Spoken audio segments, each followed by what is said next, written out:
16 कला संपूर्ण माना क्या? कला किसे कहा जाता है?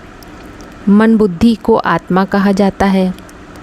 प्योर आत्मा स्वयं प्रकाशित होती है, उसकी रोशनी का मेज़रमेंट कला से किया जाता है। 16 कला को संपूर्णता की निशानी मानते हैं। 16 कला माने आत्मिक स्थिति में टिकी हुई आत्मा, जिसमें मन की चंचलता कार्य नहीं करती है। बुद्धि में मन मर्ज रहता है। जैसे कि देवताएं, वो अपने सार में टिके हुए होते हैं, माना कि सार में टिकी हुई मन बुद्धि। चंद्रमा की कलाएं गाई हुई हैं, सूर्य की नहीं।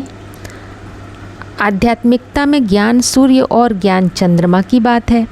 माना बुद्धि ज्ञान के प्रकाश से जब प्रकाशित होती है तो उसकी तुलना सूर्य से की गई है। ज्ञान सूर्य स्वयं प्रकाशित होता है, अर्थात स्वयं के मनन चिंतन मंथन के द्वारा। जितना जितना प्रकाश का बल्ब ज़्यादा पावर का होगा, उतना उतना अंधकार को दूर करने का मादा होगा। बुद्धि है मेल वर्जन में, अर्थात रोशनी देने वाली तत्व है, गिवर है। मन रूपी चंद्रमा है फीमेल वर्जन, जो कि रिसीवर है, रोशनी लेने वाला है। चंद्रमा की कलाएं घटती बढ़ती हैं। 16 कला संपूर्ण माना जब मन रूपी चंद्रमा संपूर्ण ज्ञान के प्रकाश से प्रकाशित हो जाता है तो बुद्धि में एकाग्र हो जाता है, अपने सार में टिक जाता है, माना कि अपने मुकर्रर रथ में एकाग्र हो जाता है, तो उसकी चलायमानी, उसकी चंचलता सब मर्ज हो जाती है। कला किसे कहेंगे?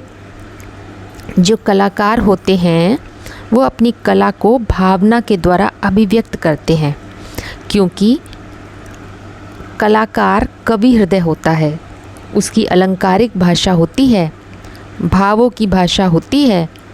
वो गुह्यता की भाषा को समझने वाला होता है, गुह्यार्थ को पकड़ने वाला, भावार्थ को पकड़ने वाला होता है। जैसे चित्रकार अपनी कला को चित्रों के माध्यम से अभिव्यक्त करता है, मूर्तिकार मूर्तियों के माध्यम से, तो संगीतकार संगीत के माध्यम से अभिव्यक्त करता है। कुम्हार अपनी कल्पना को मूर्त रूप देता है। इसी प्रकार सब क्षेत्रों में यूनिवर्सल ज्ञान को, माना कि निराकारी ज्ञान को कोई ना कोई साकार रूप प्रदान किया जाता है। उसकी तुलना मन के आधार पर कर सकते हैं, क्योंकि सबके मन की स्टेजेस अलग अलग होती हैं। कलाएं धीरे धीरे घटती जाती हैं। जो सतयुग के आदि में थी वो त्रेता में नहीं हो सकती, जो त्रेता में थी वो द्वापर में नहीं हो सकती है। तो घटती कला वाला होता है मन, और बनाने वाली होती है बुद्धि, जिसमें संपूर्ण सत्य स्थापित है। कला को अभिव्यक्त करने का माध्यम सबका अलग अलग हो जाता है, क्योंकि सबका सार रूपी सत्व अपना अपना है। जैसे आम के बीज के लिए उसका सार है उसकी मिठास, तो करेले के बीज के लिए उसका सार है उसकी करवाहट। उनके लिए वही सत्य है। करेले के बीज के लिए आम की मिठास सत्य नहीं हो सकती है। तो सबका अपना अपना सत्य है, पर्टिकुलर सत्य हर बीज रूप आत्मा का। आध्यात्मिकता में चैतन्य बीज रूप आत्माओं की बात है। अपने अपने सार को मूर्त रूप देना ही कला कहलाता है। मेल वर्जन के गुणों का प्रकृति के माध्यम से अभिव्यक्त होना ही कला कहलाता है, क्योंकि निराकार के गुण होते हैं और साकार को कलाओं में बांधा जाता है। मन दो तरह की प्रकृति के आधार पर कार्य करता है, आत्मभाव वाली प्रकृति और देहभान वाली प्रकृति। गीता में भी बताया गया है। आत्मभाव वाली प्रकृति है पुरुष रूप, जिसमें गुण होते हैं। जैसे कि देवताएं आत्मिक स्थिति में टिके होते हैं तो गुणवान होते हैं, और देह भाव वाली प्रकृति है स्त्री रूप, साकारी रूप। रुद्रमाला के मन के कलाकार होते हैं, सूत्रधार होते हैं। पुरुषार्थी स्टेज में बीज बाप की पहचान होने पर, माना कि अपने मूल अस्तित्व के कारण रूप की पहचान होने पर बीज रूप आत्माएं युक्ति युक्त कलाबाजी सीखती हैं। जैसे उस दुनिया में जीवन जीने की कला सिखाते हैं और यहाँ पर जब बाप आते हैं तो जीते जी मरने की कला सिखाते हैं, आर्ट ऑफ डाइंग। जब बीज रूप स्टेज पकड़ लेते हैं तो स्थूल दुनिया से जैसे कि मर जाते हैं। आप हुए मर गई दुनिया, अपने झाड़ से ही डिटैच हो जाते हैं। ये कला पुरुषार्थी जीवन में डेवलप हो जाती है। बाप आते हैं माना कि अपनी बीज रूप स्टेज पकड़ लेना। उसके बाद लीलावती आती है। पहले हम कलावती के लिए पुरुषार्थ करते हैं और जब मूल प्रकृति आ जाती है, मूल भावना में टिक जाते हैं तो वो कला डेवलप हो जाती है। फिर उसके आधार पर ऑटोमेटिक लीला होने लगती है। इसीलिए ये पुरुष और प्रकृति का खेल हो जाता है।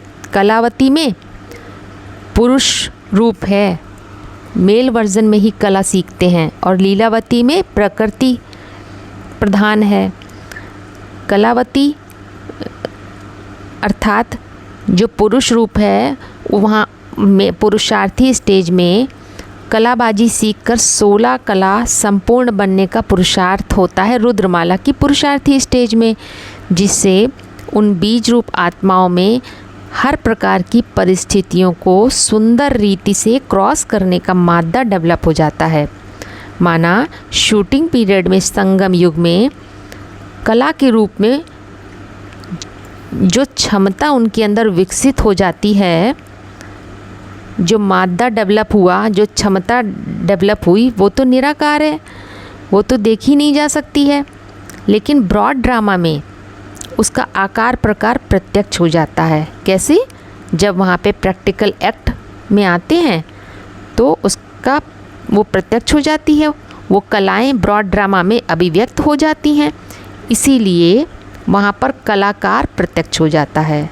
माना कि कला कहाँ पे डेवलप होती है? कला सीखते हैं हम पुरुषार्थी स्टेज में रुद्रमाला में। आत्मभाव वाली प्रकृति के आधार पर ये कला डेवलप होती जाती है। जितना जितना आत्मिक स्थिति में स्थित होते जाते हैं तो कलाकार बनते जाते हैं, और फिर ब्रॉड ड्रामा में वो कला प्रत्यक्ष हो जाती है कलाकार के रूप में, कला अभिव्यक्त हो जाती है, तो कलाकार प्रत्यक्ष हो जाता है।